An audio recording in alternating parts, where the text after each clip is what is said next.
자, 여러분 교재 비율분석법도 이제 시험 문제 매년 출제를 하는데 최근에 계속 이쪽에서는 계산 문제가 계속 출제를 하고 있어요.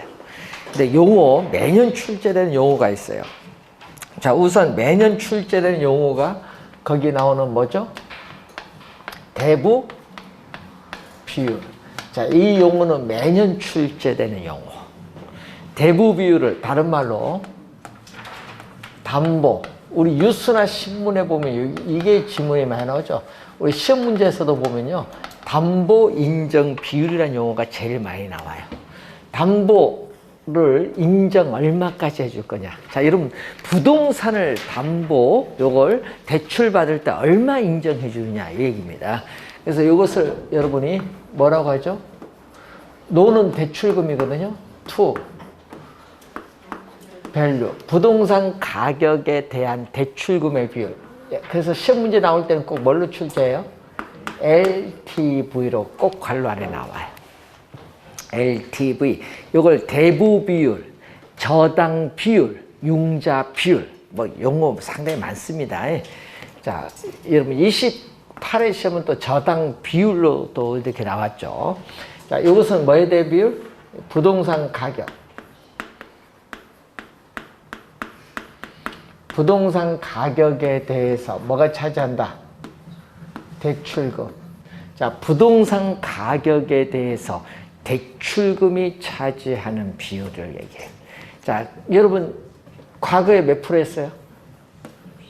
60%. 그러면 부동산 가격이 10억이다. 10억이면 60% 얼마? 6억까지 대출을 해줘요. 근데 최근에는 대출 규제를 뭐 했어요? 유수보면 강화를 했잖아요. 강화를 하면 60%를 몇 프로로? 40% 하잖아요. 그러면은 10억에 60% 해준 걸 4억, 40% 4억까지. 과거에 6억 대출 해줬던 걸 안 해주고 이제는 얼마? 최대 4억까지 해준다는 얘기예요. 뭐를 기준? 부동산 가격 기준. 그래서 뭐를 기준하냐면 부동산 가격을 기준하는 거예요. 이 부동산 가격 중심. 부동산 가격을 중심으로 우리는 대출 규모 얼마냐. 그러니까 부동산 가격을 중심으로 대출 규모를 결정하는 기준이 바로 LTV. 이걸 기준해서 대출 규모를 결정한다. 얼마냐? 대출 규모 얼마냐? 결정한다.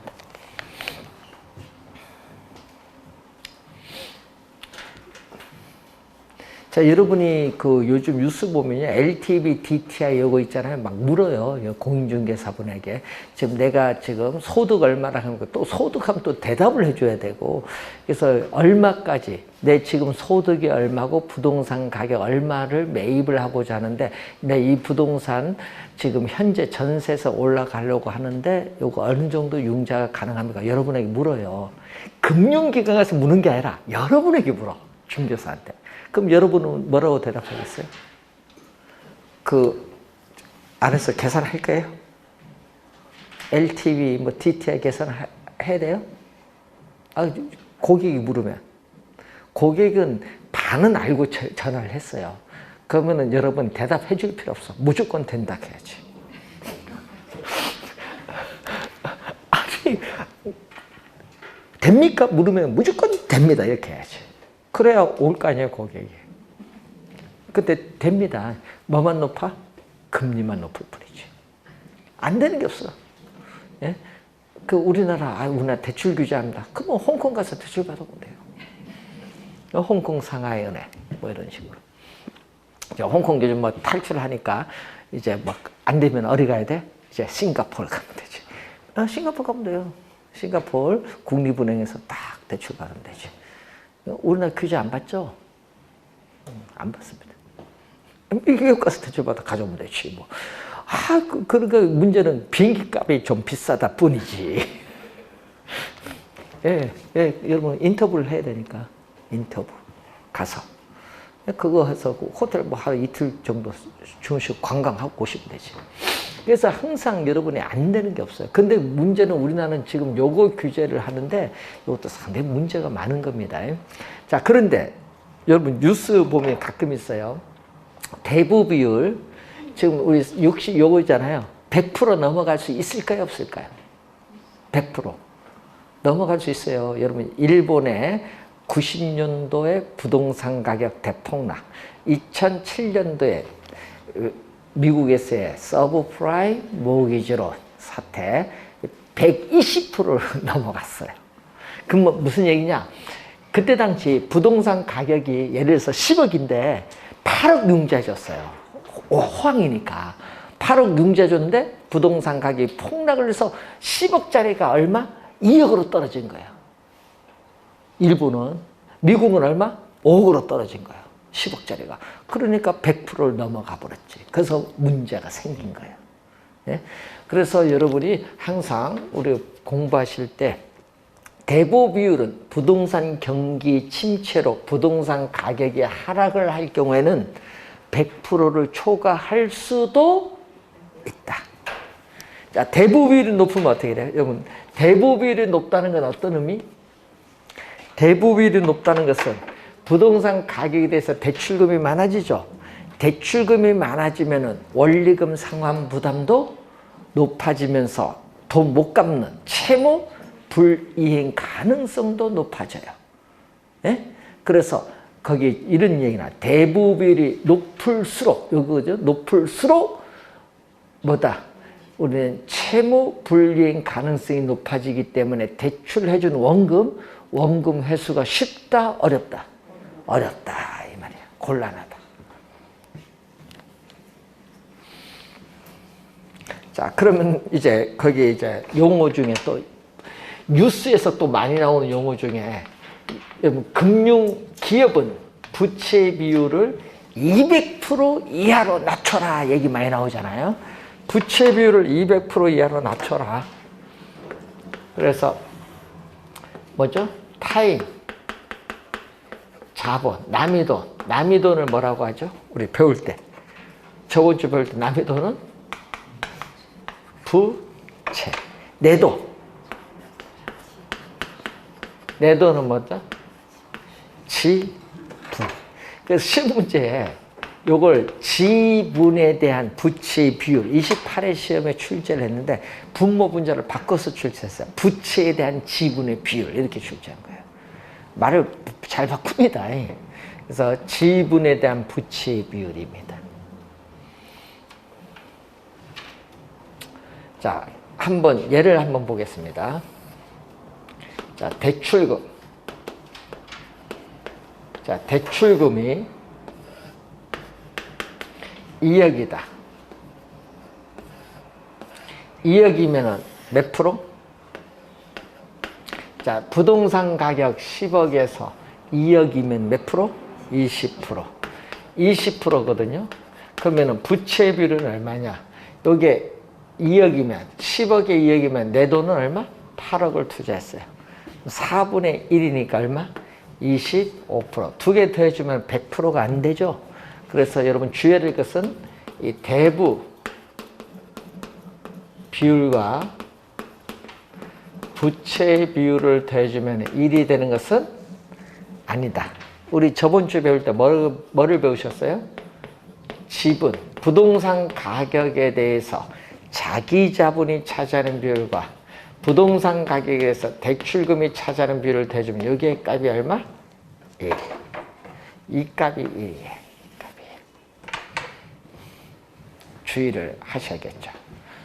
자, 그러면 5억이면 얼마? 여러분 28회 시험에 요거 또 지문에 또 나왔거든요. 대출금이 5억이면 10억에 5억이면 몇 프로? 50%. 그러면 남의 돈을 5억이야. 10억에 5억을 남의 돈 조달하면 내 돈은 얼마? 5억. 5분의 5니까 얼마? 1. 1은 몇 프로? 100%. 그래서 대부 비율이 50%이면 부채 비율은 몇 프로? 100%가 된다. 요게 출제한 거죠. 그럼 8억이면 얼마? 8억이면 여기 몇 프로? 10억에 8억이면 80%. 그럼 8억을 융자받으면 10억에 8억을 뺀 내 돈 얼마? 2억. 몇 프로? 400%. 자, 한번 볼까요? 몇 프로 증가? 여기 20%에서 몇 프로? 30% 증가. 여기 50%에서 80%몇 프로 증가? 30% 증가인데 여기는 몇 프로 증가했어요? 야, 75% 증가했어. 엄청 많이 증가했죠. 근데 여기는 몇 프로 증가했어? 30% 증가했지만 여기 몇 프로? 300%야. 와. 그래서 대부 비율이 이렇게 높아질수록 부채 비율은 더 급격하게 증가한다. 시험에 많이 나오죠. 대부 비율이 높아질수록 부채 비율은 더 급격하게 뭔다? 증가한다. 시험에 많이 나오는 질문.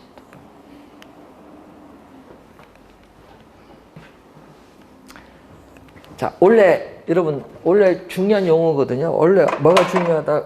원래 중요한 용어가 이게 중요해요.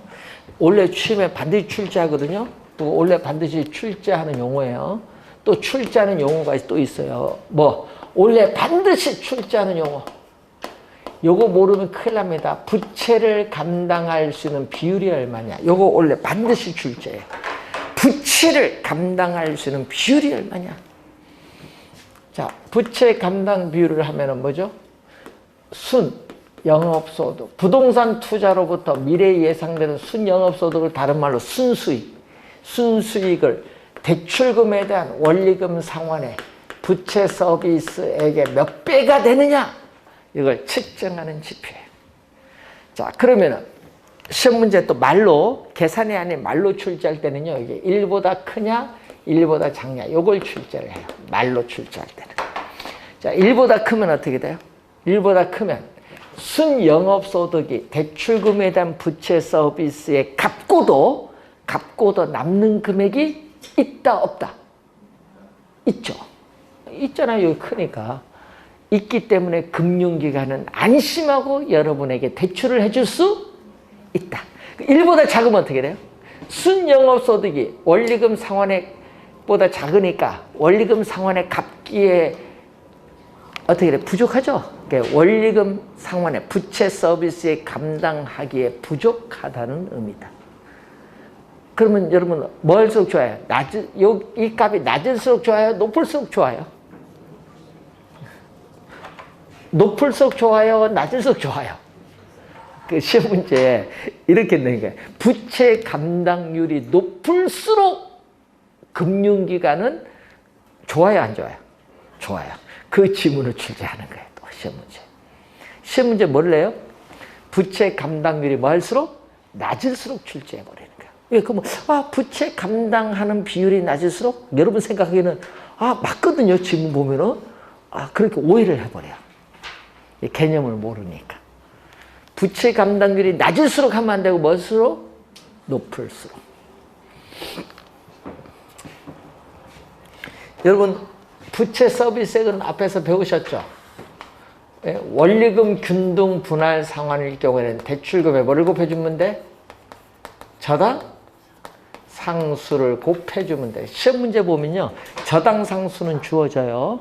그래서 저당 상수 0.1 이렇게 주어지면 여기 요 값에 들어가서 계산하면 돼요. 자, 부채 감당률 또 중요하고. 자, 또 올해 또 출제가 작년에 또 LTV와 요거 출제했죠. 또 중요한 용어. 요거는 여러분 뉴스에서 많이 나오니까 당연히 알아야 되는데, 총 부채 상환 비율 또는 소득 대비 부채 비율이라고 해요. 소득 대비 부채 비율. 여러분 차주는 누구?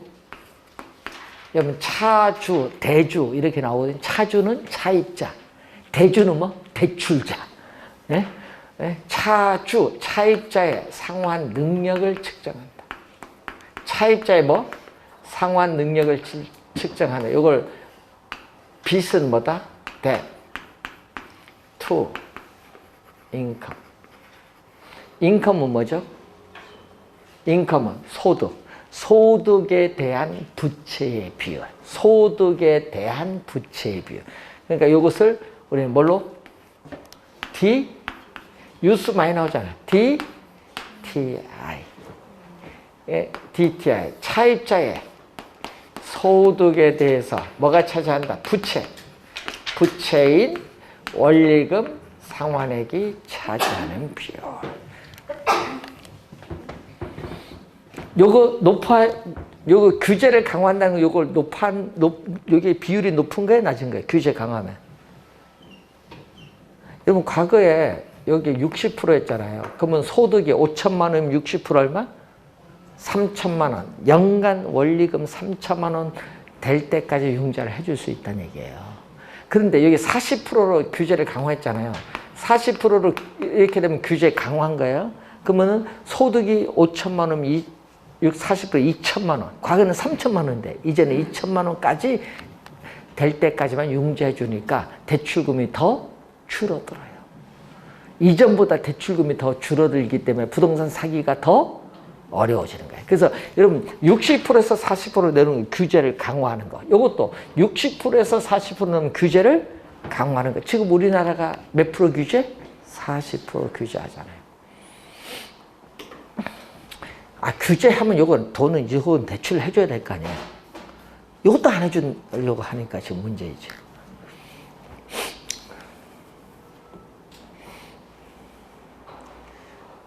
여러분은 금융기관에 가면 갑입니까? 을입니까? 금융기관 가면. 그게 이제 대답이 하는 거에 따라서 본인의 투자 성향이 나타납니다. 본인이 갑이라고 생각하신 분은 우형, 추구형 투자자. 본인이 을이라 생각하면 우형, 회피형 투자자. 여러분이 투자는요, 항상 미래의 불확실성에 투자하는 겁니다. 그렇기 때문에 위험은 늘 존재하는데 위험을 많이 부담하느냐, 적게 부담해. 그 차이죠. 이왕 태어났으면요, 한 번은 많이 부담해서 대박 한번 터지. 100억 투자해서 망하나, 1억 투자해서 망하나, 망하는 건 똑같아요. 예, 그래서 아는 분이에요. 우리나라에서 진짜 잘 나갔어요. 예? 현대자동차 1차 산업으로 여기 뭐해서 연간 매출이 600, 700억 나왔는데 현대자 꼬심에 넘어가서 가지 말라고 했거든요. 술 마시면서 가지 말라고 했는데 중국 갔어요. 북경 옆에. 가서 망했어요. 예. 가지만 거기 가면 무조건 뺏어가. 돈 한국에 못 가져와요. 그런 뺏어가니까 뭐 어떻게 할 방법이 없지. 그래서 망했는데 그래서 얘기했어요. 야, 망하는 건 좋은데 한국에 공장 옛날에 있던 땅은 있지? 예? 안양에 있지? 그거 안 팔았지? 그건 놔두고 가라 했거든요. 담보 다 해제하고 놔두고 가라. 근데 중요한 건 그걸 놔두고 갔어. 아니 가면서 현대자동차 그쪽 멀어서 가서 그쪽에 뭘 했지만은 그 땅에 담보는 없어. 다 해제하고 갔어. 공장. 쫙 공장 없어버렸지. 벌써 몇 년 전이야. 쫙 없어. 거기 뭐 들었냐. 아파트가 들어갔어. 어떻게 돼? 거기 가서 망했지만은 그 땅 때문에 어떻게 돼요? 다시 재기했어. 부동산이란 게 그거예요. 예? 그러니까 여러분 잘 생각을 해야 됩니다. 이 부동산은. 그래서 요즘에 부동산이란 게 뭔가 했는데 저들도 이제 늘 가서 봅니다. 여러분 항상 발품 판다고 하잖아요. 현장 가서 확인을 해야 되고. 그래서 저도 며칠 전에 저기 안산 한번 가봤거든요. 뭔가 싶어서 하도 얘기를 하게 한번 그래서 예?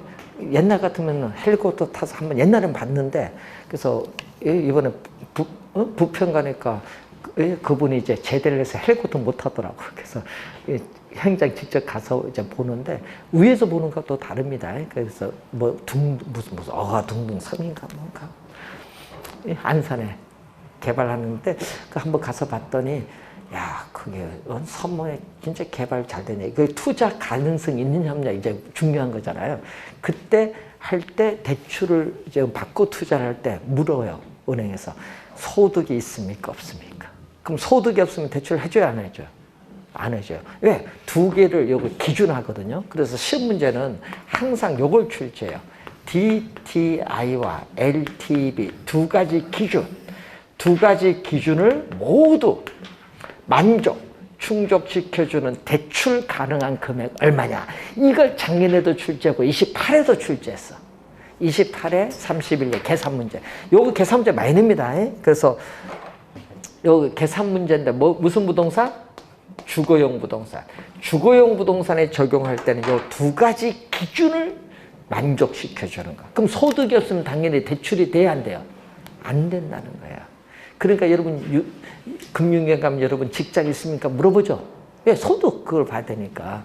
그래서 소득 기준인데 그 소득도 어떤 소득? 국세청 과세소득. 그거 떼야 돼요. 그러니까 이거 버느냐. 그런데 문제는 또 시험 문제 또 27회 같은 경우 이렇게 냈거든요. LTV가 뭐를 냈냐 하면 또 요 부채 즉 감당할 수 있느냐 이 비율 요 두 가지를 이용하는데 요거는 뭐냐면 상가 점포 등에 뭐에 적용한다? 요거는 상업용 부동산. 상가 점포 등의 상업용 부동산 적용할 때는 요 두 가지 기준을 적용해. 부채 감당할 수 있느냐? 자, 그래서 시험 문제는 요걸 출제하든지 요건데 여러분 28회와 작년은 요걸 출제했고요. 27회와 우리가 6회 시험 요걸 출제했어요. 그 중에 요게 마이너스는 요게 한 7번은 나온 것 같아. 시험 문제, 계산 문제. 하여튼 시험 문제는 요 두 개, 요거는 2번 출제, 요건 한 7번 출제했는데요. 시험 문제는 요 2개 계산 문제에서 중요한 건 또 어느 거? 요거. 자, 우선 그래서 요 수식 4가지는 반드시 암기를 하셔야 된다. 자, 그러면 이제 요거 외에 이제 여러분 교재에 보시면은 채무 불이행률 303페이지 보시면은 채무가 불이행될 가능성입니다. 돈 못 갚는 거거든요. 채무가 불이행될 가능성을 나타내는 비율이 얼마냐. 이게. 자, 이걸 손익분기율이라고 하는데 분모는 돈 들어오는 거. 자, 여러분 앞에서 배우셨던 공시를 고려한 임대료 수입인 유효총소득 돈 들어오는 거 분모. 분자는 돈 나가는 거. 부동산을 운영 유지하는 데 드는 영업경비에다가 대출금에다 뭐를 부채 서비스액을 더해주면은 채무 불이행률인데 이게 높으면 안 좋아요. 예, 유효 총소득에서 영업경비와 부채 서비스액 더해준 금액이 많을수록 채무 불이행될 가능성은 점점 높아진다는 의미거든요. 이거 안 좋은 거예요. 자, 28회 9회 시험에 또 지문이 출제를 한 내용이고, 자, 총자산 회전율은 배우셨죠? 아까 총소득 승수의 뭐다? 역수. 1교시 때 배운 총소득 승수의 역수고, 영업경비 비율을 보시면은, 자, 영업경비 비율을 보면은 조소득, 총소득, 뭐다? 여러분, 총소득은 가능 총소득일 수도 있고, 유효 총소득일 수도 있는데, 여기서 영업경비가 차지하는 비율, 소득에서 경비가 차지하는 비율이 낮을수록 기업의 생산성은 높아진다고 볼 수 있다. 낮을수록 생산성은 높아진다고 볼 수 있다. 이 정도 보는데 원래 하여튼 여러분 막 암기 귀찮다 그럼 요 4개란 확실해. 대부 비율, 부채 비율, 부채 감당률, 총부채 상환 비율인데 요 3개는 반드시 출제가 되는 용어. 이 3개는 반드시 출제되는 용어. 꼭 기억을 해두셔야 됩니다. 올해 반드시 출제합니다. 자, 여러분 교재 306페이지로 넘어가시면 금융을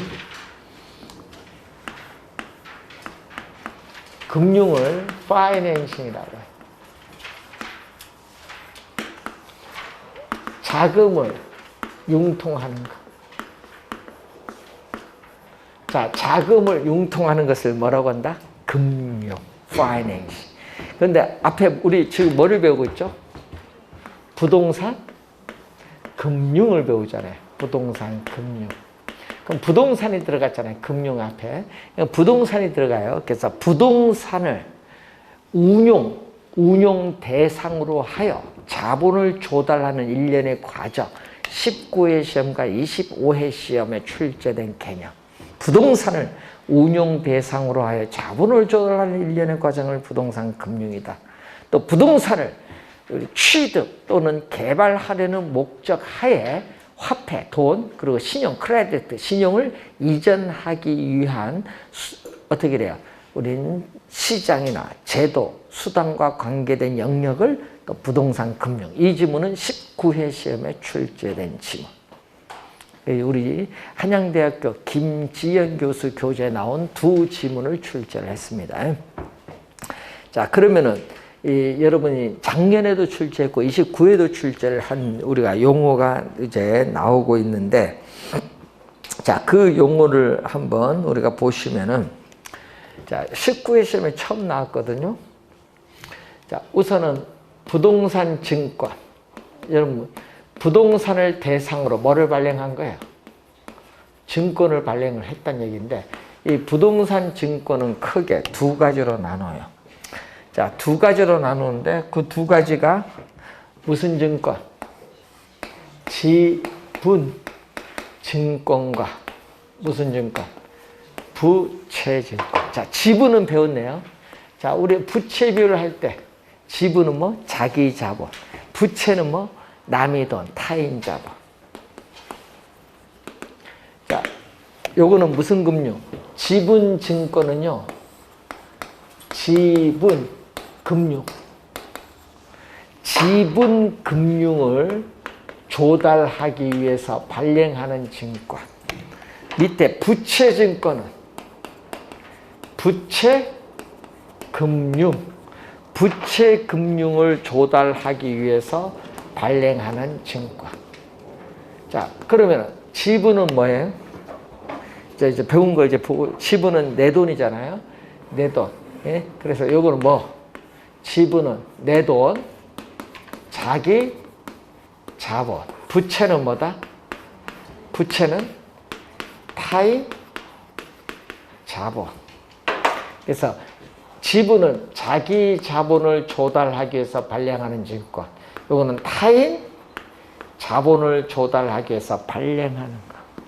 부채금융은 타인 자본을 조달하는 거. 지분금융은 뭐다? 지분금융은 자기 자본 조달. 요거는 타인 자본 조달.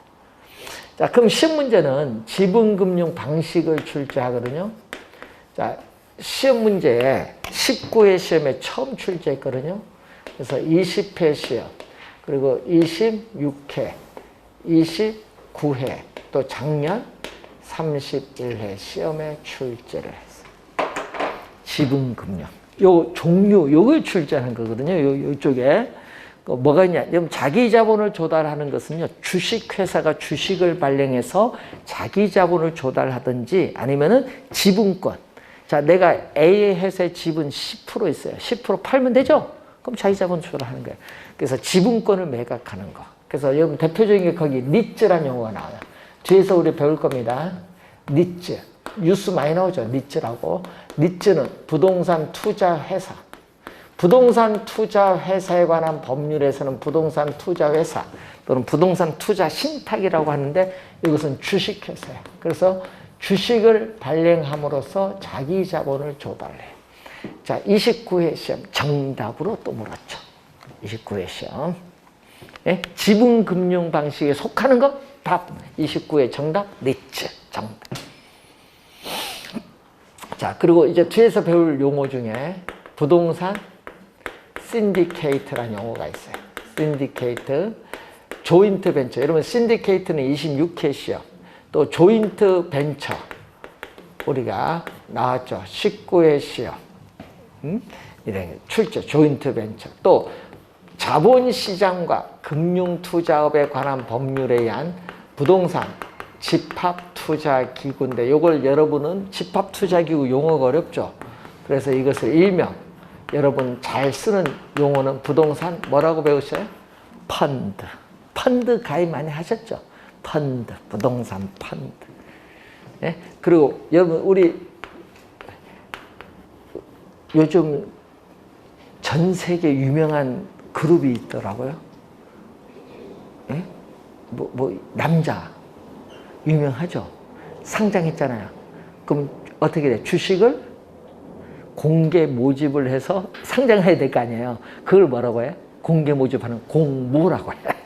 공모는 뭐다? 공개 모집을 줄여서 공모. 주식을 공모한다. 공모에 의해서 뭐 한다? 작년에 출제했거든요. 작년에 공모에 의한 유상증자도 할 수 있고 무상증자 할 수 있는데 증자하거든요. 주식을 더 늘리는 건데, 문제는 요거는 무슨 금융? 지분금융. 작년에 출제했어요. 공모에 의한 증자는 지분금융 방식. 자, 그럼 뭐 부채 금융 방식은 뭐죠? 타인 자본을 조달하는 거니까 부동산을 담보로 해서 저당권을 설정합니다. 그래서 금융기관 돈을 융통받는 걸 무슨 금융? 저당 금융. 그리고 여러분 토지 소유자가 신탁회사로부터 수익증권을 받아요. 이걸 금융기관에 제출해서 대출을 받는 것을 무슨 금융? 신탁, 증서, 금융인데 무슨 금융? 아까 수익증권을 뭐? 담보로 제출해서 대출을 받는 담보신탁의 의미입니다. 자, 그리고 작년에 또 출제했었죠. 작년에 출제를 한 용어, 주택, 상환. 여러분 주택법에 의해서 주택건설업체가 기명식 보증한 사채가 있어요. 주택을 일정 기간이 지난 후에 주택으로 상환받기로 한 주택 상환 뭐다? 사채. 회사의 채권을 발행한 거예요. 그리고 여러분 프로젝트 파이낸싱 있어요. 프로젝트. 요건 뉴스 많이 들어봤죠? 프로젝트 뭐? 파이낸싱에 있어서 프로젝트 회사가 뭐를 발행한다? 프로젝트 회사가 회사의 채권을 발행해서 타인 자본을 조달한다. 작년에 또 요거 출제해서 프로젝트 파이낸싱 딱 출제를 했는데 요거 막 헷갈리신 분 많은가 봐요. 네? 이 교재에 우리 요 내용은요. 우리 김지영 교수 교재에 나온 내용인데 김지영 교수가 출제를 요걸 해버렸어. 네? 시중에 없는 내용인데. 프로젝트 파이낸싱, 회사채를 발행한 거. 자, 그래서 여러분이 여기는 22회 시험에 출제를 했다. 자, 그러면은 이제 관련해서 또 하나가 있어. 거기 보니까 무슨 게 또 하나 있냐면 매자네. 자, 여러분 요거 이탈리아어입니다. 오페라 하우스의 1층, 2층 중간에 있죠. 중간 라운지를 얘기해. 중간에 라운지. 그런 의미에서 뭐 한다? 지분, 내돈과 남이돈. 내돈과 남이돈의 무슨 성격? 네? 중간. 대표적인 게 거기 우리 전환. 삼성 여러분 승계 뉴스 많이 나왔던 전환사채. 자, 여러분 회사채를 발행했는데 일정 기간이 지나고 일정 조건 하에서 주식이라는 지분으로 전환할 수 있는 사채, 전환사채. 신주 인수권부사채. 이게 24회 출제했어요. 24회 시험에 신주 인수권부사채가 출제를 했는데 뭐 나오냐면요. 신주인데 여러분 회사채를 발행했거든요. 회사의 채권을 발행했는데 또 일정 기간이 지나고 일정 조건 하에서 신주 인수 가격, 예? 신주로 인수할 수 있는 가격으로 회사채 발행 회사에게 어떻게 돼? 그 금액에 해당하는 거 달라. 신주를 인수할 수 있는 권리가 부여된 사채가 있어요. 이 두 가지 대표적이거든요. 또 우리 주식시장 가면 요즘 많이 여러분 주식하신 분은 보통주, 우선주 많이 듣잖아요. 이 우선주는 보통주에 비해서 뭐다? 배당의 우선순위가 빠른 주식이거든요. 이 우선주가 말 그대로 이 우선주도 매자닝 금융. 그리고 여러분 또 많이 후순위 대출이 있어요. 다른 모든 대출에 비해서 이제 채무 상환이 뒤로 놓이는 대출이에요. 위험이 높겠죠. 뒤에는 놓이니까. 이 위험이 높으니까 금리도 비싸요. 후순위 대출. 네? 또 일정 기간 조건에서 자산을 매입을 할 수 있는 조건이 부여된 또 사채가 있거든요. 자산 매입 조건부 대출이라는 게 있어요. 금리가 좀 약간 낮게 해서 우리가 어떻게 매입을 할 수 있는 권리가 부여됩니다. 자, 그런 건 다 요 무슨 금융? 매자닝 금융. 자, 여러분이 시험 문제에 우리 중요한 건 지분이 중요하지. 내 돈. 지분 금융이 계속 출제를 한 거예요. 지문상에 여러분 작년에 냈거든요. 그렇기 때문에 올해는 지문상으로 출제할 가능성은 있다. 예, 지문상으로. 이런 건 틀리면 안 되잖아요. 이런 거는 별표 2개. 이런 건 틀려서는 안 되는 내용이다. 이런 거는 틀리지 마십시오. 자, 그러면 이제 넘어갑니다. 쭉 넘어가서요. 자, 이 310페이지로 한번 갑니다. 자, 부동산 금융은. 자, 부동산 금융은 크게 토지 소유자에게 자금을 융통해 주는 걸 뭐라고 하죠? 토지 금융. 그리고 주택 금융으로 크게 나눠 보는데, 이때 주택 금융이 우리는 부동산 금융의 거의 대부분을 차지하고 있다. 그럼 주택 금융에서 여러분 주택 수요자에게, 자, 주택 수요자에게 주택을 담보로, 주택을 담보면 신용담보 아니에요? 주택을 담보로 해서 주택을 구입을 할 수 있는 자금을 융통해 주는 것을 무슨 금융? 주택 소비 금융. 주택 소비 금융을 우리는 수요자가 자금을 융통한다. 수요자 금융. 대표적으로 뭐죠? 한국주택금융공사를 HF, 한국주택금융공사의 여러분 귀에 익은 용어, 보금자리론. 대표적인 저당 대출이잖아요. 보금자리론. 이게 대표적인 수요자 금융이고, 주택 공급자에게, 주택 수요자가 아닌 주택 공급자에게 자금을 대출해 준다. 이것을 주택 뭐라고 한다? 개발. 주택 개발 금융이다. 이거는 누구? 공급자가 자금을 융통한다.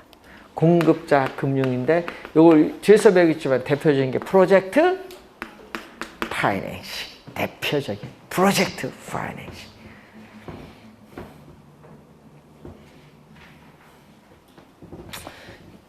자, 여러분 교재에 그 주택금융의 기능이 나오죠. 19회 시험과 25회 시험에 출제를 했던 주택금융의 기능. 자, 여러분 이 기능은 이런 건요, 여러분 상식적으로 판단해야 합니다. 주택 수요자에게 자금을 융통해 줌으로써 주택을 구입을 할 수 있는 능력을 높여줘요. 그래서 주택 수요가 뭐한다? 증가함으로써 주택 거래를 활성화시켜주는 기능이야. 그래서 돈 대출 많이 해주면요, 주택 거래가 활성화돼요. 이 기능. 그리고 주택 건설업체 공급자에게 자금을 융통해주면요, 뭐가 된다? 우리는 주택에 대한 생산 공급을 뭐 해줘? 확대하는 기능을 가져요. 주택에 대한 수요 공급 조절을 통해서 주택 시장의 경기를 조절하는 기능도 가져요. 주택 경기. 그리고 여러분 만능통장이라고 들어보셨는데, 주택청약종합저축이라는 게 있어요. 이걸 가입을 함으로써 여러분은 뭐다?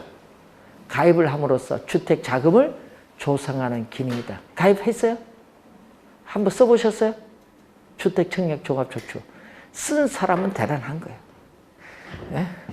여러분 옛날에 차세대 통장도 있었거든요. 주택은행에 옛날 차세대 통장이라는 게 있어요. 들어보신 분도 있을 거예요. 나는 그런 통장이 뭐 하면 나는 국민을 대상으로 대사기꾼을 벌인다 해요. 요 청약저축도 이것도 마찬가지예요. 요거 여러분 미성년자도 2만 원까지 가입할 수 있습니다. 10살짜리 꼬마 부모 놓고 막 가입해서 했잖아요. 언제 대출 받을 건데? 지금 대출 못 받아요. 언제까지? 50살까지 못 받아요. 그 돈을 뭐 해서 그 돈을 국가가 어떻게 돼? 쌈짓 돈을 쓰는 거예요. 나쁜 놈들이야. 대국민 사기 대출이지. 금리를 뭐 높게 한다 얘기인데 뭐 높아가 몇 프로 높겠어? 4% 되나요, 그죠? 그 문제는 이걸 쓸 수 있게 만들어줘야 되는데 쓸 수 없게 하잖아요, 지금. 그러니까 안 되는 거예요. 지금 얼마 가입했어요? 막는 통장? 1200만 명이 가입돼 있어요, 지금. 엄청 많죠? 1200만 명. 해지한 사람도 있고 뭐 이런데 1200만 명인데 그 돈이 엄청난 겁니다. 그래서 그걸 여러분 주택 자금에 이용을 한다는 얘기예요. 여러분. 자, 그리고 무주택 서민에게 돈을 융자를 해줘요. 주택 자금을 융자해 줌으로써 주거 안정의 기능을 가져요. 또 요즘 전세 사시는 분에게 자금을 돈을 빌려줘. 주택을 사라고. 그래서 자가주택이라고 하거든요. 자기가 소유한 주택, 자가주택 소유의 기회를 확대해주는 기능도 가지고 있다. 이런 여러 가지 기능이 있어요. 주택금융의 기능.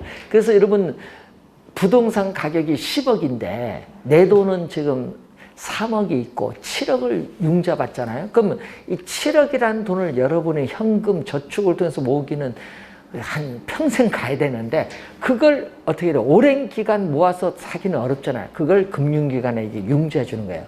그래서 여러분에게 돈을 저축해서 모으는 돈을 미리 융자를 여러분이 해줘서 여러분 쉽게 주택을 구입을 할 수 있도록 하는 기능이 주택금융의 기능이에요. 네, 주택금융의 기능. 자, 여러분 우리 글로벌 많이 하잖아요. 글로벌 하는데 우리나라에서 요즘 규제를 많이 하고 있습니다. 대출 규제도 많이 하고 하다 보니까 돈 있는 분들이 우리나라에 투자를 안 해요. 예? 하지 말라 하니까 안 해요. 우리 돈 투자하면 무조건 투기꾼 하니까 안 해요. 예? 강남의 부자들은 우리나라 투자 안 합니다. 어디 갑니까? 글로벌이잖아요. 전 세계 갑니다. 지금 뉴욕 같은 경우에는요, 코로나로 해서 이제 50억짜리 건물이요, 지금 37억, 8억 떨어졌어요. LA는 더 떨어졌죠? 싹스를 해요, 우리나라 사람들이 가서. 런던도 마찬가지고. 그래서 어떻게 돼요? 싹스를 해서요. 그 다음에 오르면 어떻게 돼? 회복도 오르면 파는 거. 이걸 우리나라 사람 잘해. 그래서 전 세계 부동산 가격 올리는 국민이 한국 국민입니다. 진짜. 옛날엔 중국 분들인데 중국 분들은 한국 사람 못 따라온대. 중국은 돈만 지를 뿐이지 물건 보는 눈은 한국 사람이 진짜 좋대요. 그 차이가 있대요. 그래서 요즘에 외국 이제 우리나라는 대출 규제를 많이 하기 때문에 우리나라 부동산 구입의 큰 손은 중국 사람들이 많이 서울에 건물을 지금 매입을 하고 있습니다. 웃기는 거죠, 역설. 규제 역설입니다. 이렇게 보면. 그러니까 우리나라도 외국 가서 우리는 못하게 하니까 외국 가서 투자하듯이 똑같습니다. 외국은 세금이 쌉니다. 미국은 양도소득세가 없습니다. 보유세 1%입니다. 근데 수수료만 5.6%. 인도는 6%. 수수료, 중개 수수료 10억이면 얼마 줘야 돼? 6천만 원 줘야 된다는 얘기예요. 야, 좋죠? 근데 공인중개사의 자격증 따셔서 인도 가서 여러분 업을 할 수 있어. 할 수 있는데 문제는 뭐가 돼야 돼? 영어가 돼야 돼. 캐나다 가서 할 수도 있어요. 영어가 돼야 됩니다. 그래서 하여튼 외국에는 가면 법인으로 많이 가거든요. 그래서 자격증은 이제 전 세계 몇 군데 빼놓고는 거의 다 사용할 수 있는데 그만큼 전문 지식, 어학이 우선 기본은 깔린다는 전제하에 이용을 많이 할 수 있습니다. 그래서 우리나라도 변호사분들이요, 공인중개사 자격증을 많이 따려고 합니다. 아시죠? 변호사는 사법고시 합격, 로스쿨 합격한다고 해서 중개사 자격증 주는 게 아니에요. 시험 쳐야 돼. 시험 치는데 과락이 나와요. 어디서? 개론에서. 아니, 그래도 왜 그러면 외국에서 건물 의뢰를 하는데 물어요. 예? 라이선스 자격증 가지고 있느냐? 공인중개사. 없다 하니까 의뢰 안 해요. 몇십억, 몇백억짜리 건물이 의뢰가 안 돼요. 그래서 자격증을 따요. 그래서 군인들이 못 따니까 머리 아프잖아요. 개론 때문에. 그러면서 뭐 한다? 노펌에 공인중개사를 고용하는 거예요. 노펌에 자기들 못 따니까. 예? 대법원에서 패소했잖아요. 자격증. 시험 쳐서 따라고. 그래서 여러분이 요즘 중개사도 삽니다.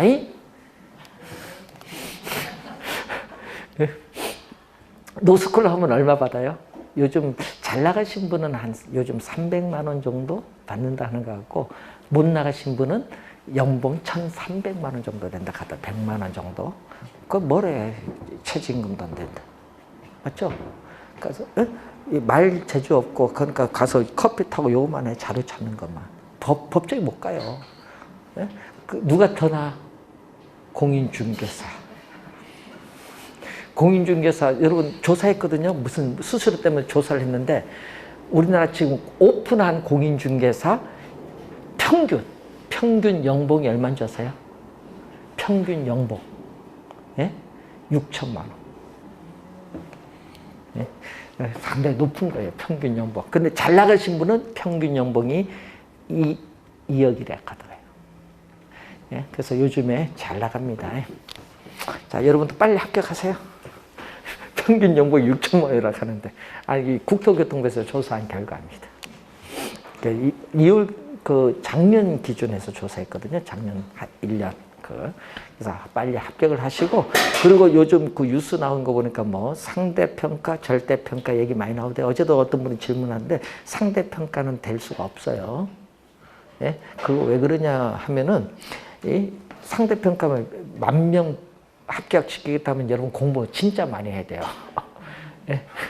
그게 아니라, 쉽게 출제한다 하더라도 머릿속에는 성적순이니까 그런 감각방이 있어요. 그래서 이제 절대평가를 상대평가로 가기는 어렵다. 공인중개사. 그래서 그 부동산정책심의위원회에서 그걸 얘기를 했는데 사람들이 그것을 국회의원들이 지금 상대평가 뭐 하는데 근데 그건 없는 걸 하고 보수 조정을 한다고 하더라고요. 수수료로. 그러니까 여러분 그렇게 하시면 되겠습니다. 자, 잠시 쉬고 310 우리가 2페이지의 위헌부터 설명하도록 하겠습니다.